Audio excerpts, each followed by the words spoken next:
Taking one last look into Symmetrical Diminished, we're going to check it out in a blues setting. The backing track is going to be set up like this. We're going to have one chord, which is going to be D7, so we're going to be in D, and it's going to flip to a 4 chord, so it's going to be 2 bars apiece for each chord. Over the 4 chord is where we're going to start dropping some of the Symmetrical Diminished stuff. But we're not going to do it throughout the whole change. We're going to try to save it towards the end of the change as we're flowing back into D7 just to get some tension towards the end. So we don't want to, you know, overcomplicate something like the blues with too much outside sounds. So basically all that's going to happen in the backing track is just these core voicings with some riffs to break it up, but it's keeping it real simple so you'll be able to make it happen with ease. And also at the same time, I'm going to push up my G symmetrical diminished scale up a half step and get that same vision I just did in the previous segment when I played F symmetrical diminished over the F dominant chords going into B flat, you know, to get that really nice symmetrical feel. Here, let's take a closer look at it so you know what I'm doing. So I'm going to start out here, but we'll move around the neck as this progresses. So here's G. So I'm just taking it up a half step and looking at that vision. But remember, this is my root system, is G, not A flat. If you're aware, you know, this is called the whole half scale. This is a whole different bag, but we're still seeing it and playing it and phrasing it. That's the important part. Phrasing it as symmetrical diminished. So we're still focusing in on G roots and D fifths. So the fingering, that's where it is. For the 1 chord, I'm just going to simply play.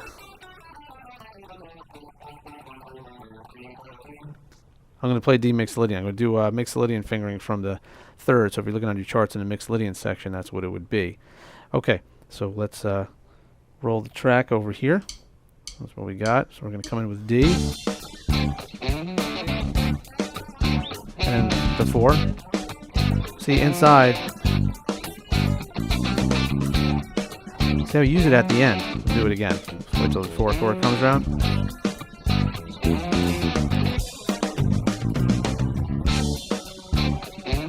So I use that tension only at the end. I'm playing pretty inside.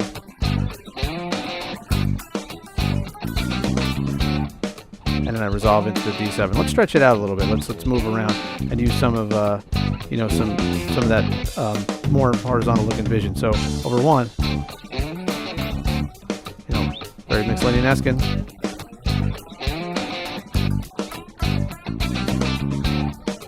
So utilize one of those 4-note per string fingerings. Let's do something like that again.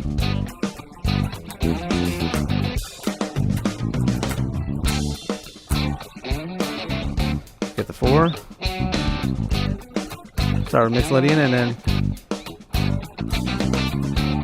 throw in a symmetrical diminished aspect at the end. Let's do that one more time. Mixolydian and then I threw in symmetrical diminished at the end. I used another one of those movable approaches like this. See, and flowed right into D7. And bring it down. Let's take it one more time around so we can hit another one of those.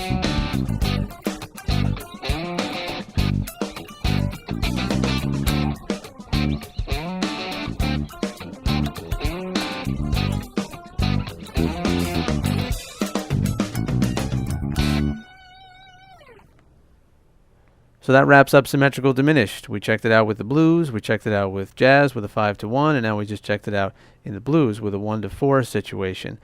In all 3, you have a very cool octatonic scale that has a lot of inside elements and also has a couple outside elements. So put some time into it. Just like altered, the more time you put into it, the more reward you're going to get. And they're very, very cool once you start getting it under your fingers. So have fun with it, and don't forget to check out the charts. A lot of cool fingerings on there.